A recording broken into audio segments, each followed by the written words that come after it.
Yo, it's your boy Orion, one half of the Northwest Sports Fanatics. Back at you with a new video. It's your boy O-Dog, defensive end, Everson Griffen, signing with the Cowboys, a Cowboys NFC favorite now. I'm starting to do a new live stream format, so I'm not sure if everything is going to be working properly. So I thought I'd just hop on and kind of test it out, since one of the main pages through Safari, through my iMac, isn't working anymore. So if I have a couple things that end up being a little crazy just to start off with, let me know. But I have a brand new format with the live stream, so apologize. Give me a little bit of wiggle room and time.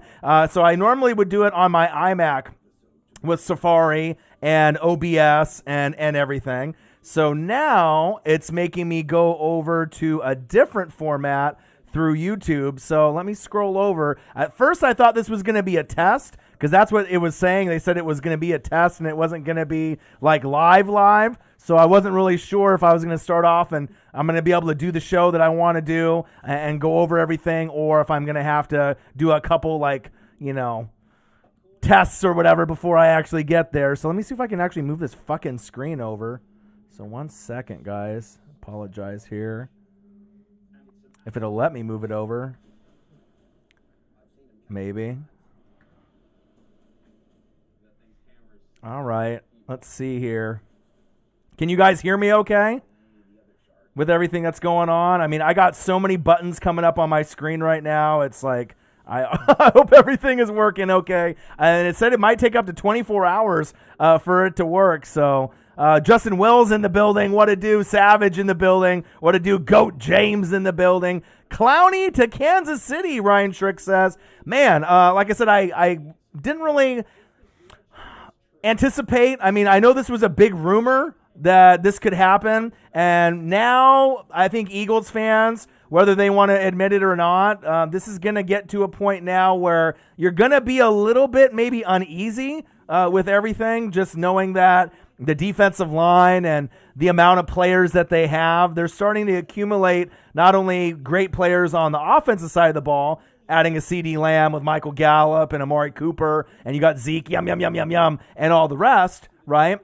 And we'll talk about Dak as well. But now you flip over to the defensive line. Yeah, they lost Byron Jones. Who? Byron Jones. But now it's kind of one of those things where I'm like, man, I think the gap is starting to kind of close up a little bit, instead of having the Eagles, by far the NFC East champs. When you get guys like Everson Griffen, Saints fans will let you know. Nola in the building, what to do. Everson Griffen and Danielle Hunter were the two main reasons why the Saints lost last season, besides shitty play calling, kind of in that second half, and some, execution issues that they had. But we'll see. But I'm glad it looks like everything, based off the comments that I'm reading, is looking like it's working okay. This is definitely different. I'm not used I'm not used to seeing the screen smaller like this with all these other buttons on my screen. So it's going to take me some time to kind of get adjusted and used to this. So bear with me. Justin Wills in the building, Savage in the building, Nyland Saints, Goat James, Ryan Schrick, Nola, Javon Wright, Panthers by 40. Are we talking Panthers right now? Justin Wills, how you been, my guy? I'm doing great. Like I said, I figured I was going to play around with this format, and I was going to have to do a test. They said maybe live in 24 hours or less. So I was just going to do a couple, just kind of little test beta tests, just to see if this fucker went live. And then all of a sudden it was like immediately it connected. So I was like, all right, cool. But now I have so many buttons on my screen, and the picture where I'm normally at is a lot smaller. So I'm trying to format all these buttons and see how things are going. Hopefully it gives you guys an opportunity. If you guys can still have the donation button, I assume it still would be there, and you guys can see other links on the page. I'm not sure how it looks on your guys' end, but this is going to be the new format that I'm going to have to look at. But crazy story, man. So I'm watching Shark Week. I'm watching AEW Dynamite on Wednesday night. And then all of a sudden my phone starts blowing up, and I see this Everson Griffen signing. And like I said, he's one of those last guys besides Clowney as a big name. We're like, okay, where are these guys going to fall? And you knew if they fell to a playoff team, it's going to make a huge difference, based off the roster and who they have. But I wanted to go over that, hop on for maybe about 30 minutes to an hour just to kind of discuss what you guys think about this move. It's huge to me because right now, I mean, going in before this happened, I mean, I pretty much had the Eagles, in first place, Cowboys with a great chance to win the wild card and be second place in the NFC East, right, and get into the playoffs this season. But now with everything that's going around, the Cowboys, they're going to have to execute. They still have Kellen Moore, the OC, so they retained him for a reason. They didn't execute against good opponents last season, but you got Jason Garrett out. Now he's the OC for the New York Football Giants. So now I'm starting to feel you still got Kellen Moore. You got Mike McCarthy. I'm not sure if he's the guy that's going to be able to lead them to the promised land. But then you draft CeeDee Lamb, and now you get a guy like Everson Griffen. And I want to kind of go over some of these pieces. So Everson Griffen, the deal's worth $6 million, worth $3 million in base salary, $3 million in roster bonuses. In 10 seasons with the Vikings, he has recorded 74.5 sacks. So, 4-time Pro Bowler. This guy is legit. I love it, and I think it definitely, shortens the gap. And if the Cowboys end up winning the NFC East, I wouldn't be shocked. I really wouldn't be shocked now by some of these additions that they made because I honestly feel CeeDee Lamb is going to be the best wide receiver in the draft. He might be Dak Prescott's number one favorite target, even over Amari Cooper going into the year. I anticipate Dak and Zeke having the chemistry like they always have. I think Zeke could end up being a top 2 rusher at the end of the season. I feel that Saquon might have a bounce back year. And, Zeke is always consistent within the first, second, third, or fourth best running back wherever you want to place him. But for me, out of all the guys in the league, run CMC, and, you have Derrick Henry and Alvin Kamara, AK-41. I mean, I think for me, everyone's going to pick Run CMC in fantasy, first overall. But I am a big Zeke guy. I mean, I like his consistency. I don't hate just because he's on the Cowboys, which a lot of people do. If you're on the Patriots or you're on the Cowboys, obviously I got Brady and Gronk on my team now. But, I mean, there's a lot of hate involved from the outside fans looking in. But I've always liked Zeke. And to be honest, if I could pick any running back to build my team around, I probably would pick CMC 1 and then Zeke 2. I'd be very honest. I think he's that great. He's very consistent. Sometimes he's not as splashy with 50 to 60 yard breakaway touchdowns like he had in his rookie season. But as far as yards, consistency, not getting banged up, someone that I can count on if I had him in fantasy and he's playing the whole season, I know that I can run with him pretty much the whole way through. And I think he's a stud running back. I mean, it's one of those things where he does some things off the field that are questionable. I get it, right? But as far as building the roster the way that you want with the team, I'm not sure if McCarthy thinks that Dak is his guy, but I'm really starting to like the pieces that are coming together for the Cowboys. And like I said, we need to see better play calling. They need to believe in their coach, not like how they had Jason Garrett before. But this could be a team kind of like the Tampa Bay Buccaneers where we improve drastically from last season with the faults and the problems with them giving up on their coach Garrett, them not executing, the defense not really holding up on their end, shitty play calling, too conservative, on third down. In kind of that back end of the season, not being able to keep up with the great opponents that they played with. A lot of, good teams they played against, they didn't put up enough points. The play calling was piss poor, in my opinion. But they're getting better now, I feel, with everyone that they're getting. And then you end up getting a guy like Everson Griffen.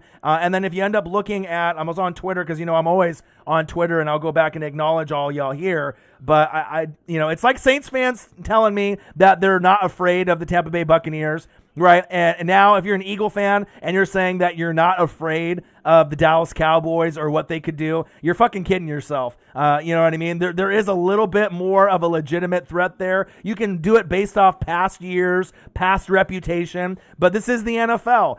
Sometimes things change. Certain things stay the same, and then sometimes things get better. You can't always assume a team is just going to be stuck in mediocrity. You can't always assume a team is going to have the same pattern over and over and over again. So let's see here. Let me go through. So the Cowboys looking at potential defensive line fronts And rotations, DeMarcus Lawrence, love him, stud, one of the best in the NFL. Everson Griffen, just picked him up from this obviously video here with the Vikings, 1 year. It's a 1 year deal, I get it, stud. Gerald McCoy, former Buccaneer, a little bit older, right? They're not expecting him to be Pro Bowl, best D tackle in the league, nothing like that. When he came out of Oklahoma, I mean, it's kind of sad that, now with Tom Brady and everyone that's on my team with the Bucs, that he's not there to be able to enjoy the fruits of being able to get to the playoffs with my team. But at least he went to a team like the Cowboys where he's got a legitimate shot, if he can stay healthy, that they can make the playoffs there. So DeMarcus Lawrence, beast. Everson Griffen, beast. Gerald McCoy, for his age, still serviceable. Dontari Poe, Alden Smith, Tyrone Crawford, Neville Gallimore, Randy Gregory. So some of these guys got issues off the field, but their projected updated starting lineup could be Everson Griffen on one side, DeMarcus Lawrence on the other, Gerald McCoy and Dontari Poe in the middle. I mean, I'm kind of liking that. I mean, I'll be very honest. If I was a Cowboys fan right now, I'd be pretty fucking excited. Gerald McCoy, career pass rush grades for the new and improved Cowboys D-line. Gerald McCoy, career-wise, 90.8 for Pro Football Focus number 1.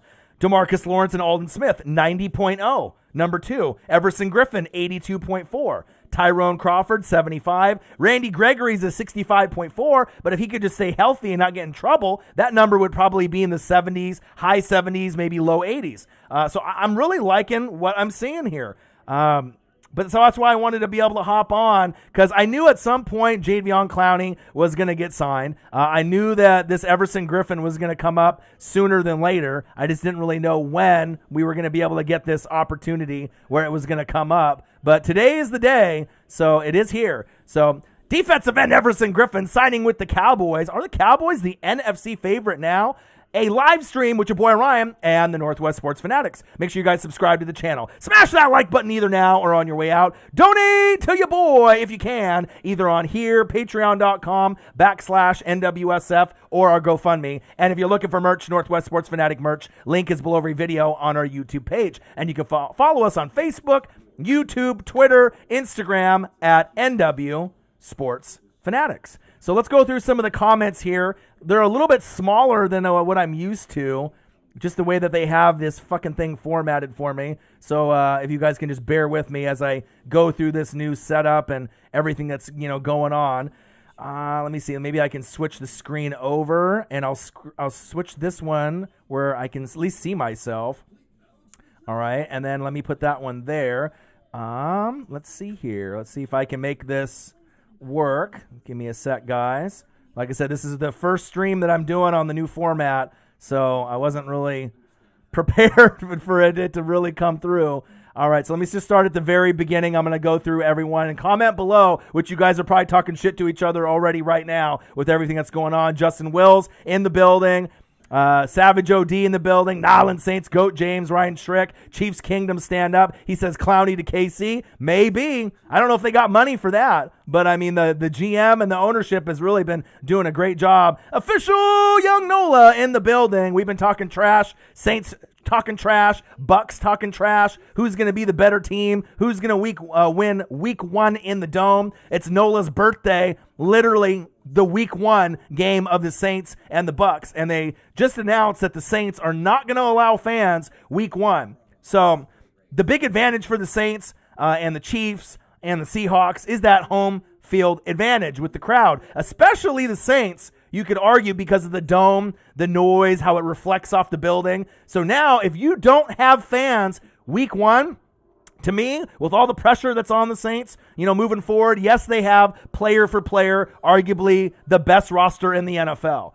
But with the Tampa Bay Buccaneers now, I feel with no fans booing them, and it's going to be a little bit easier. Brady won't have to audible as much, maybe based off the noise. As we get further along in the season, we'll see if the Saints organization will allow fans in the Dome, because to me, it's one of the biggest advantages in sports, Nyland Saints in the Dome. So now I'm feeling pretty good. I mean, even going into the Dome, a lot of people get afraid, just based off the intimidation factor. But, based on the new roster and the pieces that I have, I'm not saying that we're going to sweep you. All right, but no fans at your building week 1. We got a chance, and instead of it maybe being 50-50, I mean, I'm liking my chances maybe 65-35 now going in, not having to worry about all the people booing my team going into your building and to your dome. But they still got to execute. We'll see what kind of game it's going to be.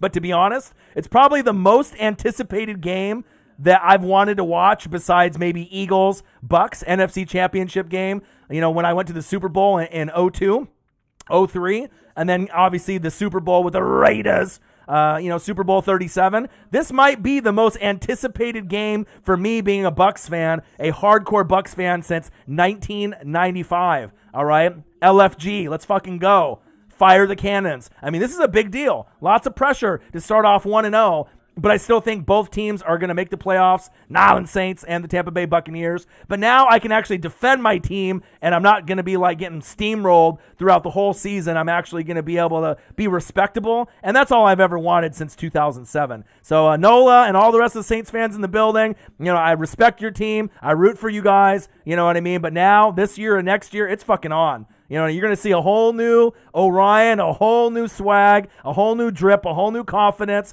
My team is actually built for success for at least these next 2 years. We'll see what happens post-Brady and post-Breeze for you guys. But it's going to be fun. That's all I got to say. It's going to be fun. Javon Wright in the building with the Panthers. I see you. Justin Will, say, how you been? I'm great. Just trying to get everything adjusted with this new live stream style that YouTube is forcing me to use. So I'm doing good. Let's see here. A guy in the building. Raiders. What to do, my guy? Goat James. Let's see here. It's a Calvin Griffin. Okay, I see you. He said Cowboys winning the Super Bowl. Woo! I don't know about that. Let's win a playoff game first before we get too crazy. But I definitely think that the chances for the Bucks and the Cowboys, which are two teams that a lot of times we're in mediocrity, we underachieve. We're 7-9. Usually the Cowboys have a better record than the Bucks. You guys are usually around that 8-8 mark when you guys don't make the playoffs. Just a couple bad plays, a couple wrong bounces to the other team. And there's been times where my team's only had 3 wins, 4 wins, 5 wins. But as of late, we're getting closer to that 7 to 8 win range. Now it's time for, I think, the Bucks and the Cowboys to take the next step. And we'll see how great of a coach Mike McCarthy is. And that's facts. I mean, I'm not really a big, Mike McCarthy guy, I'll be really honest. But maybe, it'll be like that same situation with me and Jameis Winston. Anybody motherfucking better than Jameis Winston. You feel me? Anybody but Jason Garrett, I think, for Cowboys fans. They already knew Jerry was, playing the strings and controlling everything. So maybe McCarthy won't be as much of an alpha personality as maybe, like a Bill Parcells. Because, Bill Parcells had a kind of a swag and an attitude, and he could talk back, to any piece of ownership or whoever it was. So McCarthy seems like more of like getting to line with Jerry Jones, kind of guy, but I think he's going to have a little bit more freedom, and they need to be able to have a little bit more freedom if they want to be able to go to the playoffs and actually do something. That's me personally. All right, let me go here. Devontae Griffin, we damn boys. He said, I like this signing. Let's go Cowboys. You know what? I don't just like this signing. I absolutely love this signing. And like I said, if I was a Cowboys fan right now, I'd be fucking thrilled, excited. I'd be Gronk spiking footballs inside my house, screaming outside, taking some shots, drinking a fucking 6-pack or 12-pack of beer, hitting the bong. I mean, this is it, man. This is a big move. You know what I mean? Adding those pieces, it's one thing where like Don Terry Poe and Gerald McCoy, and you already got a stud like, DeMarcus Lawrence, but then adding this piece of Everson Griffen and then getting a healthy Leighton Vander Esch, the only piece you lost was Byron Jones. Who? Byron Jones. But we'll have to see where it goes. I mean, in the future, you're going to start establishing more of the secondary in drafts, I feel. But now with the Pac-12 and the Big Ten canceled, SEC and ACC supposedly is still going. They'll be looking in the draft for secondary to beef up that area moving forward. But I'm thrilled right now. And like I said, I get excited when I see teams get better when they build.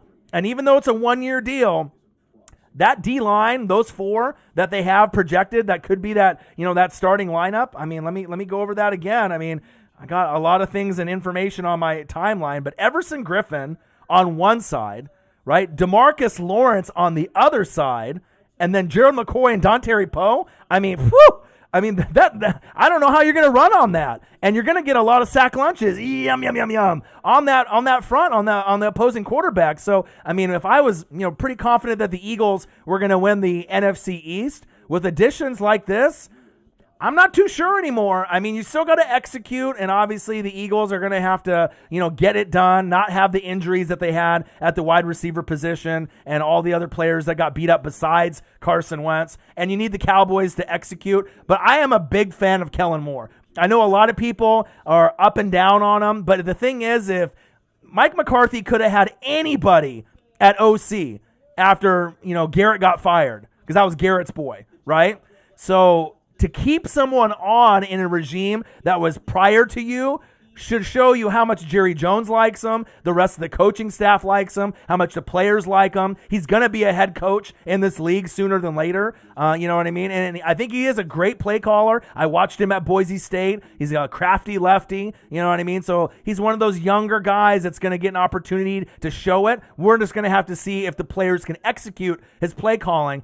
But Dak, Zeke, Amari Cooper, Michael Gallup, who I told you that was going to break out last year, and he did, CeeDee Lamb. I mean, it's looking good. It's looking nice, so I'm excited about that. Let's see here. Let me keep going down here and scrolling a little bit more. Tracy says, I'm fine with it. Slackers in the building, but with the new coaching staff, who knows? Yes, Jerry is still there, and time will only tell, but press conference earlier today, he looked rough. Yeah, but the thing is you're moving forward from Garrett. Jerry Jones still controls, the chips, the coins in the pot. But I think he also knows, with Dak Prescott, and if they want to keep him around, or if, depending on what kind of season they have, I mean, they're going to have to win a playoff game for Dak to be able to stay, I feel. If they end up making an NFC championship game, that might be the key where even if it's not McCarthy's guy, maybe at that point they'll be like, all right, we got enough with him. We can grow with him. We don't need to look elsewhere. Because I think the building, is on the fence. Because if they really were sold on Dak Prescott, he would have already got his money a long time ago. I mean, if you really think about that. So it's kind of like they're beating around the bush saying, hey, Dak, you're our guy. But in reality, he's not. You know what I mean? It's like you got to prove yourself that you're going to have an amazing year with all these talented, pieces that we brought around you. We brought in CeeDee Lamb. You need to show that you can be better on third down. You got to show that you can be better in the red zone, make better decisions, take a sack, don't throw a pick, and win the NFC East over the Eagles. So, I mean, depending on what happens this season might dictate how much money he gets and if he even is a Dallas Cowboy starting quarterback next season moving forward for many years or not. And that's facts. So let me see here. Scrolling down. The people are saying the boys would win a Super Bowl are the nostalgia ridden crazies who believe that. Well, they had an amazing team, 92, 93, 95, and even in 94. I mean, that year, with Steve Young and Dion, I mean, they were right there. But if you really think about it, a few years ago when the Cowboys started really strong, it's just one of those teams that people like to poke fun at. It's like they would poke fun at the Cowboys, and you get a lot of the Cowboy fans. Some of them are cool. Some of them are douchebags. I mean, I think everyone, as far as, if you're in an NFL circle and NFL fans, you're going to get, cool fans of each team, and sometimes you're going to get those douchebags, regardless of what team it is. And sometimes, people are living in the past, just like in every squad, and some are looking to the future, hoping that, things could repeat from the past. But I don't think it would be that crazy, to think that the Cowboys and the Bucks improve this season. Maybe one or both teams make the playoffs.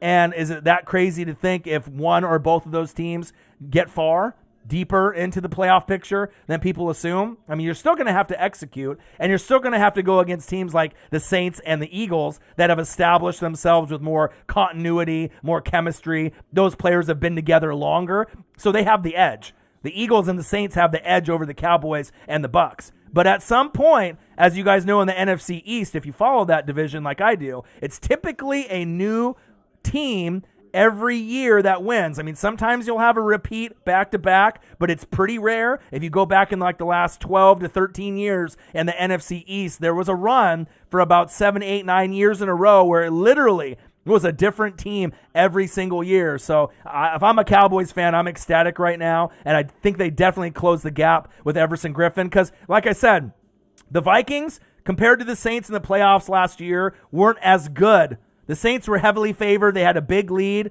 but what happened? Everson Griffen and Danielle Hunter, were unblockable. And those two guys single-handedly handed the big L to the Saints, going from the Vikings, Minneapolis Miracle to the pass interference non-call against the Rams. And then that last game, that was the one for sure. Saints, you should have won that game. But bad play calling, not keeping Taysom Hill in at the end of the game, and having an O-line that was suspect at times. Besides guys like Ryan Ramczyk, I mean, he's a G. He's one of the best in the NFL. But as you guys know, Andrews Pete, Warford, at times they got dominated. And so now you're adding this piece in the NFC. He's not going to the AFC at all. It's looking pretty good, I must admit. So defensive end Everson Griffen signing with the Cowboys. Cowboys, are they the NFC favorite right now? NFC East? NFC in general? Possibly. Make sure you guys subscribe to the channel. Smash that like button either now or on your way out. Donate to your boy if you can, either on here, patreon.com/NWSF, or our GoFundMe. And if you're looking for merch, Northwest Sports Fanatic merch, link is below every video on our YouTube page. If anybody out there just showing some love and showing some respect, even if it's just $1, can someone donate $1 just to see what it looks like on my screen? Any kind of donation just to show love for the Northwest Sports Fanatics. It could be $1, $2, $5, whatever you want to do. But I don't really understand what my screen is doing. I mean, like I said, the format that I'm using right now is different, so I'm not even sure if I can see if a donation comes through based on the format that I have. So maybe if someone does donate something to the channel here, I can kind of see how it's going to look, what tab I need to open up, but it would be greatly appreciated. And if you're looking for merch, Northwest Sports Fanatic merch, link is below every video on our YouTube page. And you can follow us on Facebook, YouTube, Twitter, Instagram at NW Sports Fanatics. I'm going to keep going down with the comments here. Let's see here. So who you think is going to win the MVP this year and the Super Bowl? Well, if you notice, second-year quarterbacks are kind of the trend. So Patrick Mahomes, second-year quarterback, boom, he won it in 2018. Lamar Jackson, second-year quarterback, definitely finished the season off very strong, right? He ended up winning the MVP, Madden cover boy. So could it be a guy like maybe a Kyler Murray, depending on the stats that he puts up, second-year quarterback, Heisman, first pick in the draft. I like him a lot more than Deshaun Watson and some of the other guys that are kind of in that mix as far as the new quarterbacks that are going to be taking over this league. It's tough to say. Like I said, right now for me, I'm still really high on the Kansas City Chiefs and the Baltimore Ravens. Those are the two best teams, in my opinion. My number one would be the Chiefs repeating, going back-to-back. And then obviously with the Ravens and their schedule, they're favored in every game this season. I could definitely see them going 15-1, depending on injuries. I don't know if anyone's going to go 16-0, but sometimes when you lose the previous year, like when in 2017, when you had the Kansas City Chiefs and they had no experience and they played the Patriots and then they lost, and then the following year they were able to kind of get things together in 2018 and get things going. And then obviously you saw with the Ravens on how they handled things this season, where they got knocked off prematurely to the Titans. Could this be the year that they get over the hump and maybe the Titans play the Chiefs? Kind of like how the Ravens played them last season, and maybe they play a great game plan with Vrabel and they get knocked off. It's possible. I don't think there's very many teams that can knock off a Kansas City Chiefs team in the playoffs or the Ravens. But the Titans, I think, is one of those teams, regardless of whoever they play out of those two, that would probably be the number one threat out of those two teams. We got to see what the Buffalo Bills do with Josh Allen. I'm not sure if I trust him 100% to beat a caliber team like that just yet, but they're coming. Big Ben revenge tour, Cam Newton and the Patriots. But I think if I had to put money on it, the Titans are the biggest threat to either the Chiefs or the Ravens from getting to the AFC Championship game. And then as far as the NFC is concerned, I don't really know if any NFC team can hang. Saints, Niners, Seahawks, Eagles, Cowboys, Buccaneers, Vikings, Packers. I'm not really sure. I mean, I think that those two teams kind of have a significant gap over a lot of the others, and that's facts. But, I mean, a lot can change from now to then on how I feel. So Let me see here. Remember last year, the big hype, and the Jets spanked them. Raiders. That's true, but they showed you that they couldn't beat teams that had an above 500 record. But a lot of that was just poor execution, bad play calling, and I feel that they kind of gave up on Jason Garrett. You know what I mean? Like, if you noticed in a good chunk of that season, he's trying to give out high fives. He's trying to give daps. I mean, he lost that team very early in the season, and they still tried to fight their way and claw their way, to make the playoffs. But you could tell, I mean, it was just around the corner when it was going to change. And the thing is even though the Jets are booty and the Jags are booty, and a lot of times back in the day the Bucks were booty, right? Just because you take a team for granted based on their history of just being a crap team, if you take a team for granted, this is the pros. This is the NFL. Anybody can beat anybody if just a couple guys show out. All it's going to take is a couple guys to execute, maybe a defensive touchdown that you're not expecting, a kick return or a punt return, and that can change Uncle Momentum. Pick up the phone, baby. Anything can happen, and that's how you can have teams like the Jets, kind of spank the Cowboys and surprise people, but that can happen to anybody. That's facts. Brian Jaffino in the building. Ravens flock, what to do? Devontae said, I like this pickup. Now the defensive line will be better. Not only be better, the defensive line is going to be great. I mean, really the only question now is, since Byron Jones is gone, Leighton Vander Esch is a beast. He's one of my favorites in the league. So linebacking core should be decent. D-line is stacked with a great rotation. The offense looks good. I mean, we got to see him execute, but based off this pickup, there is a good shot for Everson Griffen to lead this team to the playoffs.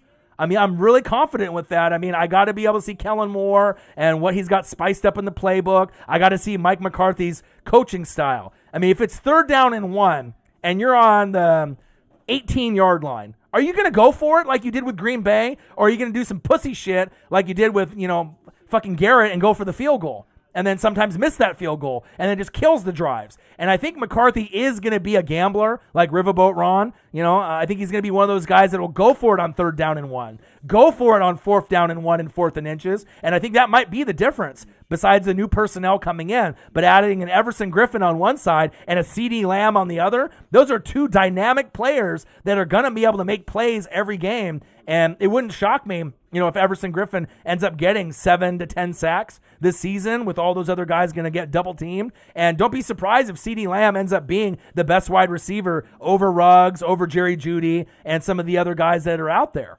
Van Jefferson, a few of these other guys are very nice, Rager. But, I mean, as far as athletic ability, guys that can take it to the house, just overall hands, route running, everything. I mean, Ruggs has got the speed for the Raiders, and I know he's going to be amazing. Don't get me wrong, but it might be a two-way race between Jerry Jeudy with the Jerry Jeudy with the Broncos, and then CeeDee Lamb and the Cowboys. But I kind of give the edge a little bit to CeeDee Lamb. I think he's just a little bit more dynamic, a little bit more exciting, a little bit more breakaway ability. Like I said, CeeDee Lamb kind of gives me a Keenan Allen, Des Bryant kind of feel, CeeDee Lamb. And then with Ruggs, it's Tyreek the Freak Hill 2.0 or 3.0. Let's see what he does in the slot. And then Jerry Jeudy reminds me of Marvin Harrison. And obviously, that's a pretty damn good comparison if you're going through anyone. So let's see here. Said, do you think the Cowboys look scary? I'm liking it, man. I'm liking it. I don't care what the Cowboy haters say. I'm excited to see where Clowney goes now, too. You know what I mean? To see what piece, that he adds to whatever roster. Because if another team already has a nice, solid D-line, and then you add that, this could be very, very exciting for whatever team, ends up getting that particular player. So I see some chat revenue. Looks like I don't know where it came from, and I can't see it on my screen, so I apologize. Let me scroll down further. I don't even know where to fucking say this, and I apologize for anyone that ended up doing this. Let me see. This fucking screen is just, I don't know if I like this, man. Okay, here we go. I found it. Slackers! I see you. CG in the building as well. All right, Slackers. It's a dono test for our boy. Appreciate that. $2. All right, I found it. CG, $1.99. $8 Oh, I didn't want to see that. I like the donation, my guy, but you don't got to hit me in the gut like that. All right. So at least I know where to find the donations, and I can give the appropriate shout outs to the people that actually donate. Thank you so much, Slackers, CG. Appreciate you guys very, very much. I don't appreciate that 8-8 CG, but you know what, Calvin Griffin? It's going to be a lot of fun. You're going to see a lot of fire and a lot of energy. You see that from me anyways, but now moving forward with the Bucs being relevant and the Saints being a great team, I mean, these battles that we're going to have these next 2 years, these 4 games are literally the most epic, most looking forward to, the most shit-talking, the most passion and energy. I mean, this is going to be something that I think both franchises are really going to remember for not only their teams, their players, but their fan bases. Because the thing is for Bucs fans like myself that actually stuck around, I've been a Bucs fan since 95, it's been rough. No playoffs since 07. I don't know how many people would be as passionate about their team if they haven't been to the playoffs, especially when the NFL is my favorite sport out of anything besides college football. It's like NFL, college football, and then maybe AEW wrestling for me. Those are my top 3. I used to love NBA, and I used to love baseball a little bit more. Still enjoy it. You know what I mean? I like baseball probably more than the NBA. NBA is almost at the bottom. I used to like WWE. But them in the NBA, to me, I mean, besides watching the Blazers and Damian Lillard go off and get that 61, and I don't know if you guys noticed, they had a sale today for Dame Dalla and his shoes for his dames. They're half off, $61 that you can end up getting just today. So if you guys have a chance and you need a new pair of kicks, go to Adidas, and Dame is having all his colorways literally half off. And all of them are $61 a piece only for today. So that's kind of exciting. I wish I actually had some money so that way I could grab some, but I don't get paid till Friday. So we'll have to see. He said, all love, bro. He said, Brady gonna mirror Josh Freeman, $1.99. Oh, what a gut punch. But you know what? Hey, sometimes you got to stick with those guys, and I got a Josh Freeman jersey still in the closet sewn. I didn't get rid of it, and I'm actually kind of proud that I still have it because, I mean, a lot of people would be ashamed to wear a jersey like that, but think about this. I never bought a Jameis Winston jersey because I knew that guy wasn't going to be the guy to lead me to the promised land, and I honestly would rather rock a Josh Freeman all day and all night than rock some garbage like Jameis Winston. Maybe he, with the corrective eye surgery and the LASIK, if he gets in for you guys, he'll do some things, right? But good riddance. I mean, like I said, he just turned the ball over for me way too often, and maybe he can give you guys some secrets and, help you guys out with your team. But Taysom Hill is obviously the right guy to go to if Breeze ends up having any type of injury. But in reality, what's probably going to happen is they'll go Jameis Winston just because he is a natural quarterback, and he can't play any other positions. Taysom Hill could play running back, quarterback, wide receiver, tight end, special teams. Shit, you could probably throw him out on defense as well. So, I mean, it is what it is, but, I'm glad that he's not on my team anymore, and I actually have a chance to win. And you got to think, I mean, if you go 7-9 and you turn the ball over, 30 interceptions, and that's not even including the fumbles and all the other turnovers that I had, and you still went 7-9, just imagine if I end up turning the ball over instead of 30 times, 7, 10, 12 with Brady. I mean, I'm going to get more wins. I'm not going to be the same 7-9, 8-8 team. You're going to improve at the very least by 2 games with all those, turnovers, not having to worry about Jameis throwing it right to the other team or pick sixes. That's facts. So we'll see, man. But I love this Cowboys pickup. I appreciate you guys for donating and showing some love. And hopefully everything is working properly. You guys can hear me. Like I said, I had to do kind of just a quick test. It said 24 hours. So I wasn't even really expecting to start the live stream. And then it just started right away. So I guess I set it up properly. And they didn't need any extra information from me and stream key information and all that as far as the YouTube channel. So I'm glad I was able to hop on and hang out with you guys for a little bit and talk about this move, man. Everson Griffen. This is huge. Lenny D, fly, Eagles fly in the building. I'm really curious to see what Eagles fans think. I've seen a couple on Twitter say shit, fuck. You know what I mean? Where they know. You know what I mean? You can act like it's not a big deal, but Everson Griffen is the real deal. I would take him on my Bucs in a heartbeat. He had some mental issues a couple years ago where he had to walk away from, the team for a few games. But for a guy that's got a good motor, he's a guy that is on the cusp of being a Hall of Famer. He's not a Jared Allen. He's not as good as that type of player. but I really respect him and Danielle Hunter. And I know with Zimmer and the Vikings, this hurt. This was a huge blow because the thing is with the Packers not picking a wide receiver and helping Aaron Rodgers out, they could still win the NFC North. And then now they're like, okay, they got Jordan Love. Now we can pounce. So now the Lions and the Vikings are thinking, yeah, we're really close now. The Packers might slide back a few wins. Instead of winning 13-3, maybe they'll go 10-6 or 11-5, especially if the Lions can have Stafford for a full season and they can be healthy. But now with Everson Griffen gone, one of the leaders on the defense, Xavier Rhodes clothes is no longer there. Oh, bang! $5 a guy. He said Raiders. Okay. Brian Edwards from South Carolina.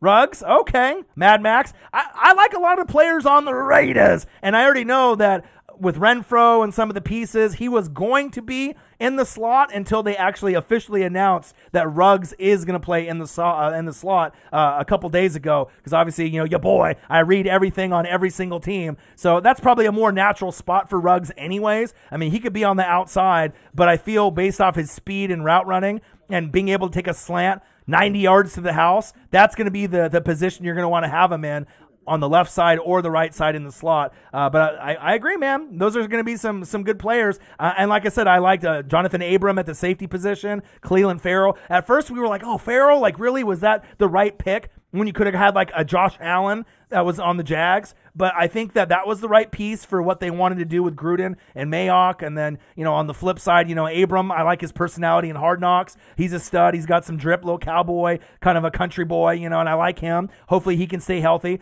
But all in all, Darren Waller, Tyrell Williams, and then you got one of the best running backs already in the league, and I'm jealous, in Josh Jacobs, because that's who I wanted the Tampa Bay Buccaneers to draft. And don't be surprised if Josh Jacobs finishes in the top 5 in rushing this season, and there's a good possibility he could finish in the top 3. I mean, I like this kid that much. I know they're going to pound the rock a lot, and if the Raiders, if they overachieve in Vegas, right, it's going to have to be a lot of amazing play by Carr, staying healthy the whole season. Darren Waller's got to play like he did last season, if not better, which I think is very possible. I think he's a top 5 tight end in this league, right there with like Mark Andrews from the Ravens. They're like right there on the cusp of getting with the elites, with the Kittles, the Kelseys, the Zach Ertz. They're right there. They're right on the cusp. And you got Tyrell Williams and you got some of these other pieces that they're bringing in. A lot of people are giving the Broncos the hype, which they do deserve with Drew Lock. They might need another draft or two or a period of free agency or two to really get to a closer level of competing day in, day out with the Broncos and the Chargers and the Chiefs. But I can tell they're coming. And what did I say? I said within the first 3 years, for the Raiders in Vegas, they're going to make the playoffs. So I'm not sure if it's going to be this season where they're a year or two early. Next season, where I think that would be the time that they could make a wild card next year. Maybe not this year, but next year or the following year. But that's how much confidence I have in that roster. I think they're building it the right way. But also, too, you got to decide, is it Carr, is it Mariota, or maybe someone else? Because in the 2021 market, if they decide to go someone else, wouldn't it be crazy if Dak Prescott ended up leaving? And instead of Carr or Mariota, maybe Dak Prescott goes to the Raiders. And then maybe the Cowboys go a different quarterback. You never know. I mean, anything can happen. So it's crazy. So let's see here. Ryan Trick says Cowboys secondary is questionable. Of course it is. That's one of the spots that, they're going to be relying on their front 7 to cause pressure. So that way that they're not going to have to get exposed as much on that back end. And that's facts. But I still like the Cowboys. And like I said, I liked them a little bit last year. I'm a big fan of Kellen Moore. And like I said, on this channel, I'm not like a lot of the others. I mean, I get it if you're an Eagles fan, a Giants fan, or a Washington football team fan. You're going to hate everyone else in the division. I get it. And then honestly, a lot of people that are not fans of the Cowboys or the Patriots, they hate those teams. Those teams get a lot of media pub. They're always on TV. Like I said, they just get a lot of hate from the media. Some deserved and some not. Like I said, I think Dak and Carson Wentz are 2 quarterbacks that get criticized way too much, and they're both a lot better than people think. You know what I mean? The outsiders just want to talk shit all the time. And me as just being a level-headed, call it down the middle kind of guy, I have no allegiance towards any of those teams. I give credit where credit's due, even when it's against the New Orleans Saints, because they're great. You cannot ignore greatness. It's like these people that hate on LeBron James. It just makes me want to slap the shit out of them. You know what I mean? It's like, do you realize, like, it doesn't matter if you love LeBron or you hate LeBron or he annoys you, or whatever the case is where you hate LeBron James. But once LeBron James leaves the league, it's going to be like when Kobe left and when Jordan left. It's a big, significant piece that pretty much is the NBA. Yeah, you got Giannis and you got Steph Curry and Dame and James Harden and Anthony Davis, the Brow, and all these other guys. But the bottom line is if you watch LeBron James like I did in high school, right, and then all this career, and when he retires and he leaves the game, you're going to look back and be like, well, he might have not has been as consistent in the finals, right, or as good as a Jordan or a Kobe.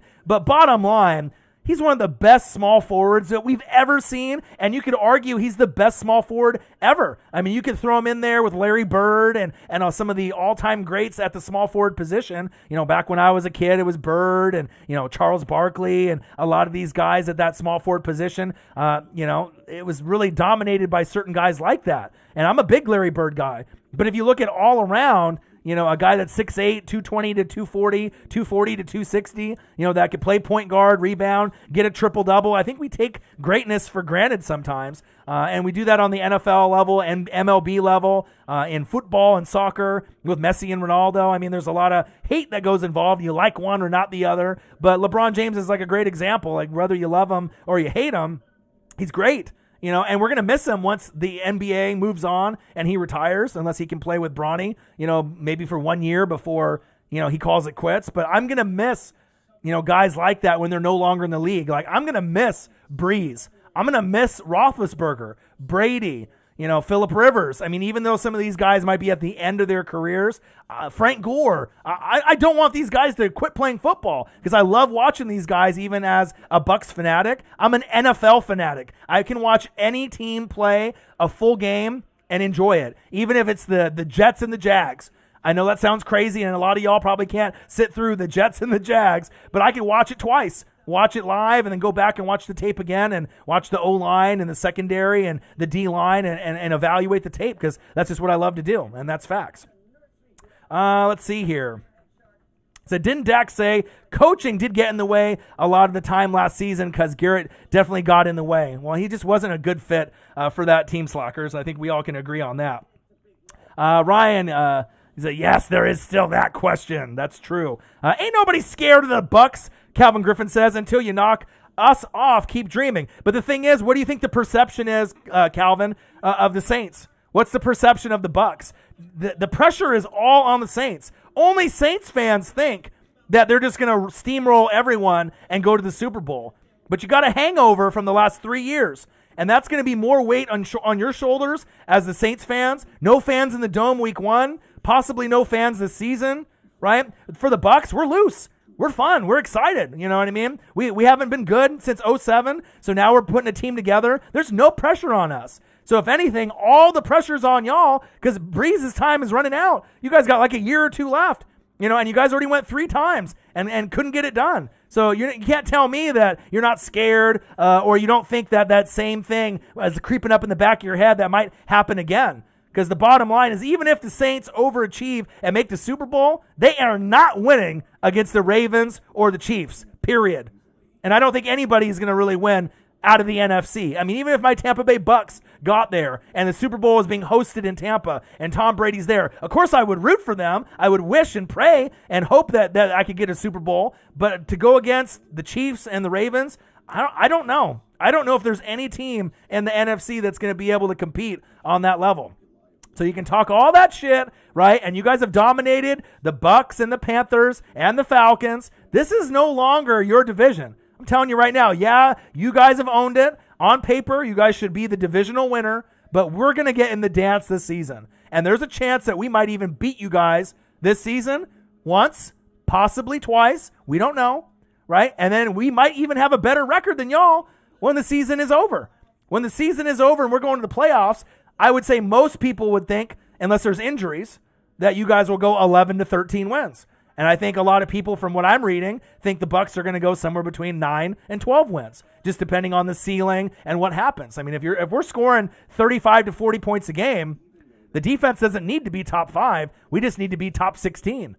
So we'll see. Our teams match up really well. Like I said, it's going to be a lot of shit talking, a lot of excitement. And it's Brady Breeze. I mean, and like I said, there's not a lot of Bucs fans, that are representing on the channel, right? But maybe there'll be some more that come through. But I'm ready, man. I'm ready for the challenge. Like I said, I like the way the roster is built. And I think both teams are going to do some damage in the playoffs. But for me, we don't have any monkey on our backs, with those big, devastating losses in the games against the Vikings, the Rams, and the Vikings. Because regardless if you guys want to say that you're over those losses and you guys are looking ahead and you're not worried about how much time Breeze has left, that is completely false. Because you guys know time is running out. Those losses still creep in the back of your head. And everyone in the league knows it too. All the fans of all the other teams in the NFL know it too.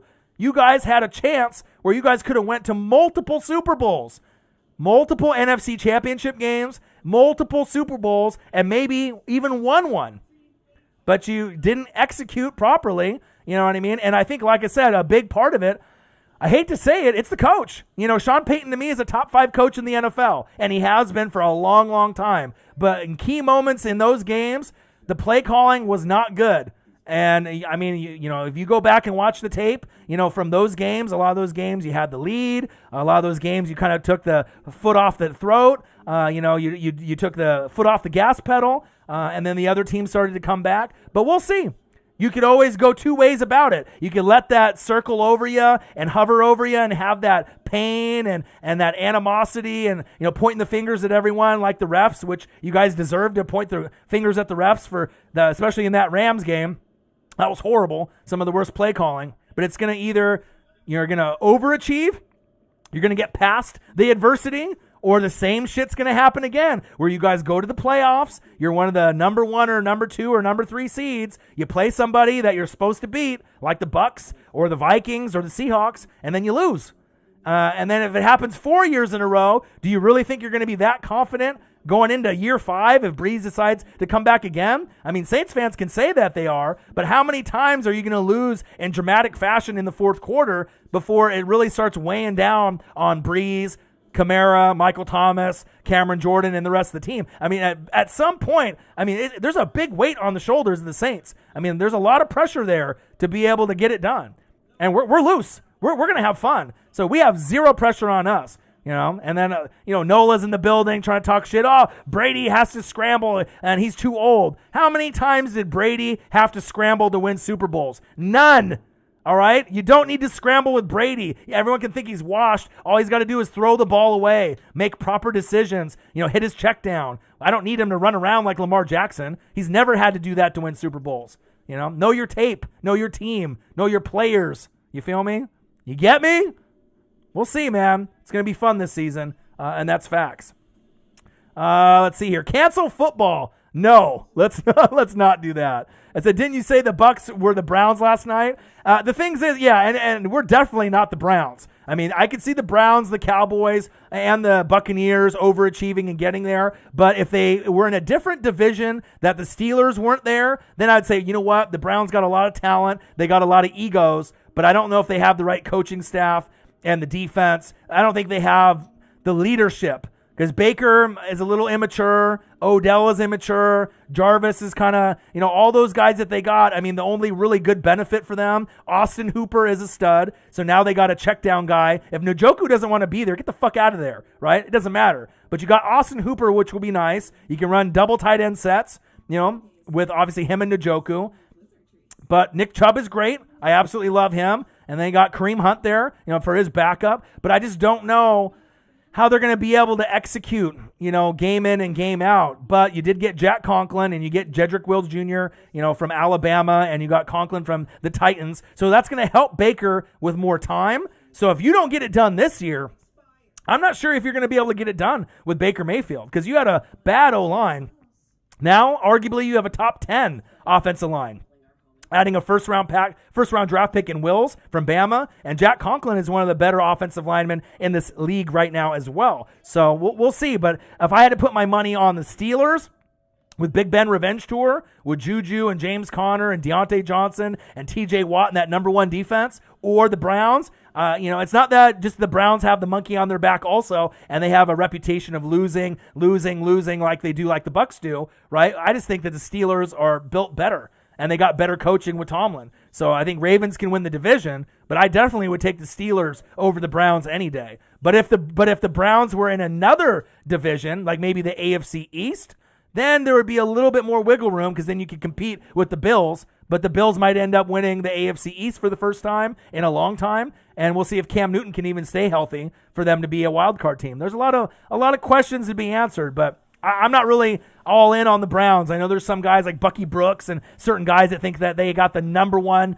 offense, based off, the weapons that they have, but I'm not big on them. I'm not big on them at all. I don't really like the Browns at all. I don't like their players. I like Myles Garrett's a hothead. I like him. He's a good player off the field, and his hot-headedness, is not that great for me. Denzel Ward is good. I like him. Grant Delpit, the safety from LSU, is nice, so they got 3 guys on defense, but I'm not a fan of Baker or Odell or Jarvis Landry or Njoku. Literally the only player that I like on the offense is probably Wills, Jack Conklin, and Nick Chubb. And I think Nick Chubb is a top 5 running back in this league, and he has a chance to win the rushing title this season, but I'm not sure if just Nick Chubb is going to be good enough. That team is just too young, too immature for me, but who knows? Who knows? Maybe it's Stefanski. He helped Stephon Diggs take his game to the next level, being the OC for the Vikings. Maybe he can have the right leadership and get them there. But, with a Joe Burrow up-and-coming Bengal team and then having to go with the Steelers and the Ravens, I don't really like their chances this season. They could maybe cap out at 8-8, but I don't know if they can get to above 500 record with the Steelers and the Ravens in that division. Personally, I like the Steelers a lot, bouncing back with Big Ben. That's facts.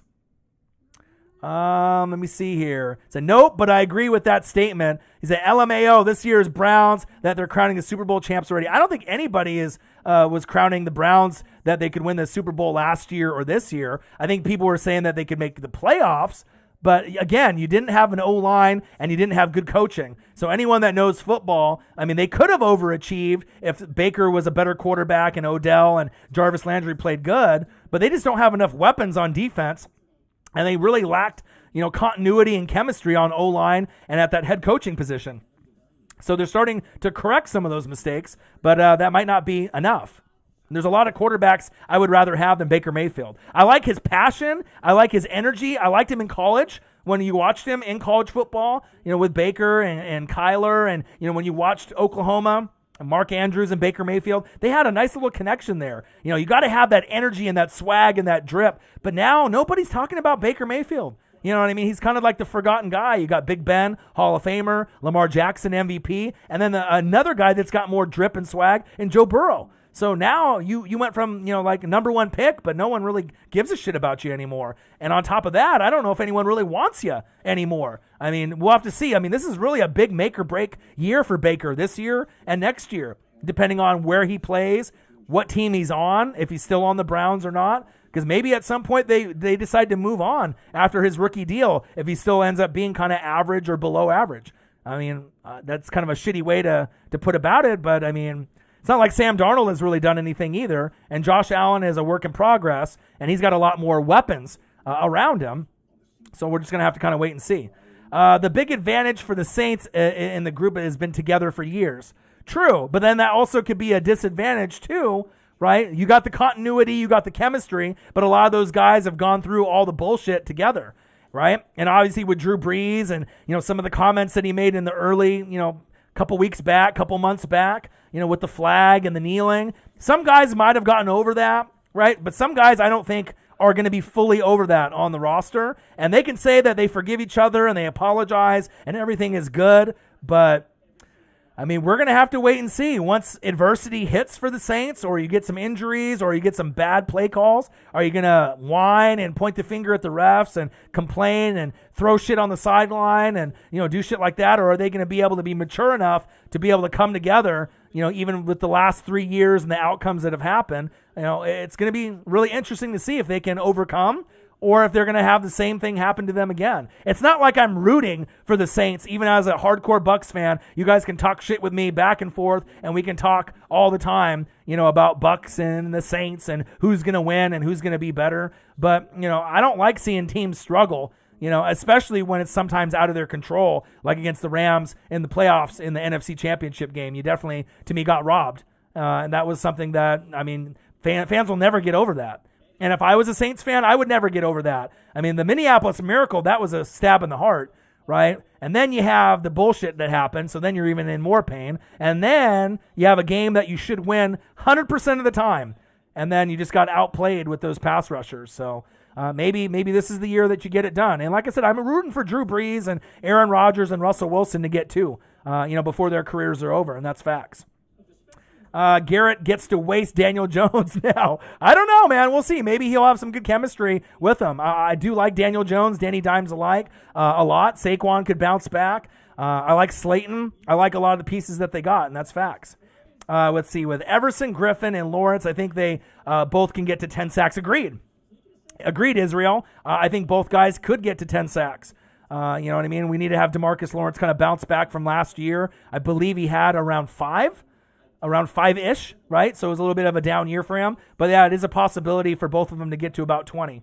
Troll Patrol in the building. What to do? What up, Ryan? And the Northwest Sports Fanatics being real. I can see a split with the girls, with the Eagles and the Cowboys now. And see, even a smart Eagles fan knows. Now instead of maybe like, all right, we're going to beat the Cowboys twice. Now with CD Lamb and Everson Griffen edition and a new coach, no longer Jason Garrett, could happen. I say, man, y'all built for 8-8. No way, man. No way.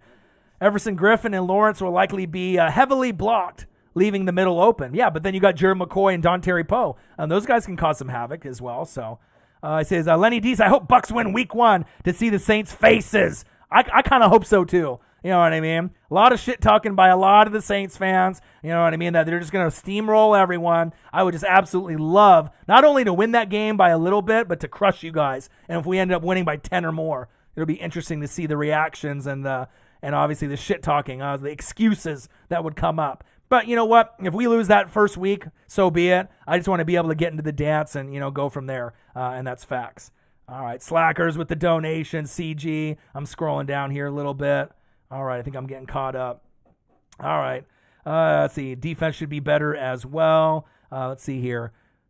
Cowboys NFC favorites title. Not necessarily NFC favorites in the title. Like I said, I was doing kind of a test. So I was going to do NFC East favorites. But the computer and everything, I got a brand new program, a brand new stream key and everything like that. So I'll probably end up editing some of that information there. But I just wanted to hop on and see what you guys think about that. The next person up is going to be Javion Clowney. We're going to have to see what that really turns to. I'm excited to see where he falls, what team he's going to go to. But like I said, I only wanted to hop on just for a few minutes just to say hello, see how you guys were doing, to see what you guys thought about the news. Man, it's just crazy. I wasn't expecting this type of news to drop this time. But like I said, I got some research to do. I got some film study to do as well. I wanted just to hop on for a short period of time to test, obviously, my new streaming kind of platform that I'm using now with YouTube, because they no longer are letting me use iMac Safari.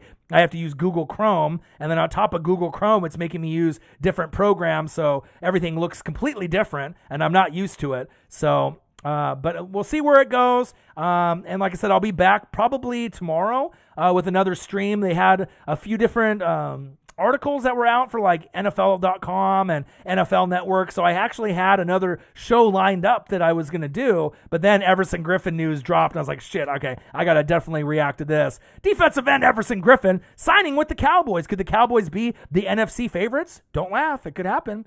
Could it be the NFC East favorite? Possibly. Make sure you guys subscribe to the channel. Smash that like button either now or on your way out. Donate to your boy if you can, either on here, patreon.com/NWSF, or our GoFundMe. And if you're looking for merch, Northwest Sports Fanatic merch, link is below every video on our YouTube page. You can follow us on Facebook, YouTube, Twitter, and Instagram at NW Sports Fanatics. So I'm probably going to end the stream now. Thank you guys so much for hopping in during my test, obviously with the new platform and the new setup. Slackers, CG, A Guy. Thank you guys so much for donating, showing love, and everyone in the building, Ryan Schrick, Israel, all the Cowboys fans that hopped in the chat, Eagles fans as well, Lenny D. Like I said, I appreciate you guys. I love you guys. Like I said, I got a lot of research to do, a lot of things to kind of catch up on. Like I said, work has been long. It's been tough. Tomorrow is going to be a tough day. We're going to be understaffed, so I'm going to be working another maybe 8, 9, 10-hour day, but I'm still going to try to put in the grind and put in the time to come up with some original content for another show. So you guys take care. Be safe. I love you guys. I appreciate you guys. Make sure you guys subscribe to the channel, smash that like button, and I'll be back very soon with some original content, reaction video, or another live stream. Love you guys. Peace.